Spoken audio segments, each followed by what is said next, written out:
2014 में एक ऐतिहासिक काम जो हमारे देश में हुआ है, एक जो कांग्रेस की दीमक, अंग्रेजों के जमाने का मैं इनको अंश कहती हूँ, क्योंकि ये उनकी ही छोड़ी हुई एक बीमारी है यहाँ पर, और ये बीमारी से हमारा देश कई दशकों तक ग्रस्त रहा।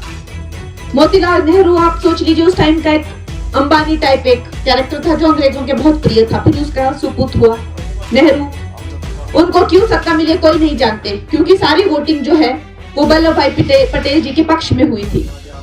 फिर उसके बाद उनकी बेटी हुई इंदिरा, जिन्होंने इस देश को एक खुली जेल बना दिया। उनके जैसा तानाशाह आज कहते हैं कि हमारे संविधान के इतिहास में नहीं, चाहे वो राहुल गांधी हो जाए, चाहे जिनको चांद पे आलू उगाने हो, या तेजस्वी सूर्या हो जाए जो अपनी गुंडागर्दी करते हैं, मछली उछाल उछाल के खाते हैं, या अखिलेश यादव हो जाए जो अपनी तरह की उठपटांग बातें करते हैं, या फिर हमारे यहाँ भी एक शहजादे हैं तेजस्वी सूर्या हो जाए जो अपनी गुंडागर्दी करते हैं, मछली उछाल उछाल के खाते हैं। अंग्रेजों के जमाने का मैं इनको अंश कहती हूँ, क्योंकि ये उनकी ही छोड़ी हुई एक बीमारी है यहाँ पर, और ये बीमारी से हमारा देश कई दशकों तक ग्रस्त रहा। ये जो परिवारवाद की जो दीमक है, इसने पूरी तरह से हमारे देश को खा दिया था। मोतीलाल नेहरू, आप सोच लीजिए, उस टाइम का एक अंबानी टाइप एक कैरेक्टर था जो अंग्रेजों के बहुत प्रिय था। फिर उसका सुपुत्र हुआ नेहरू। उनको क्यों सत्ता मिले कोई नहीं जानते, क्योंकि सारी वोटिंग जो है वो वल्लभ भाई पटेल जी के पक्ष में हुई थी। फिर उसके बाद उनकी बेटी हुई इंदिरा, जिन्होंने इस देश को एक खुली जेल बना दिया। उनके जैसा तानाशाह आज कहते हैं कि हमारे संविधान के इतिहास में नहीं हुआ।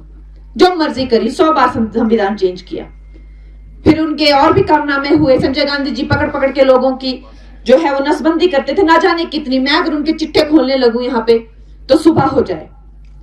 फिर उनकी इटालियन पत्नी राजीव गांधी जी की, उसने कहा अब मैं थोड़ा सा अपना यहाँ पे हाथ जमा लेती हूँ। इस तरह की करतूतें हो रही थी इस देश में। जो इंसान आज तक हिंदी ढंग से नहीं बोल पाया, इस देश की भाषा ढंग से नहीं समझ पाया, इस देश की संस्कृति को नहीं जानते।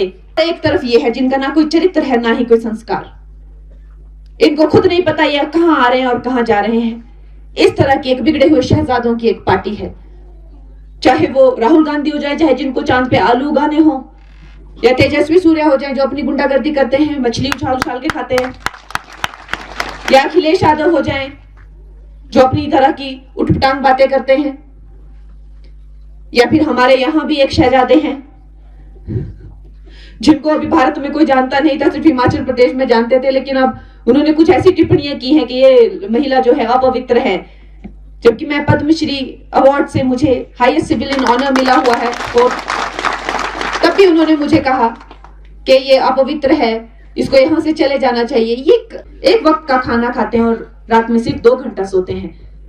न जेब में एक पैसा रखते हैं, ना उनके अकाउंट है कोई, ना जमीन का कोई टुकड़ा नाम पर है, ना किसी से और कोई बात करते हैं। सिर्फ देश देश देश के लिए जीते हैं। एक तरफ वो महान चरित्र हैं और एक तरफ ये है कार्टून जो हर दिन एक नई हास्य और मजाक वाली बात करते रहते हैं, और इनके लिए वो सीरियस बात होती है लेकिन वो पूरे देश के लिए एक जोक बन के रह जाती है। वैसे ही कल हमारे शहजादे ने कहा कि मैंने एक दौरा लगाया तो 2 रोड आपस में जुड़ गए। तो मेरे भाई कह रहे थे कि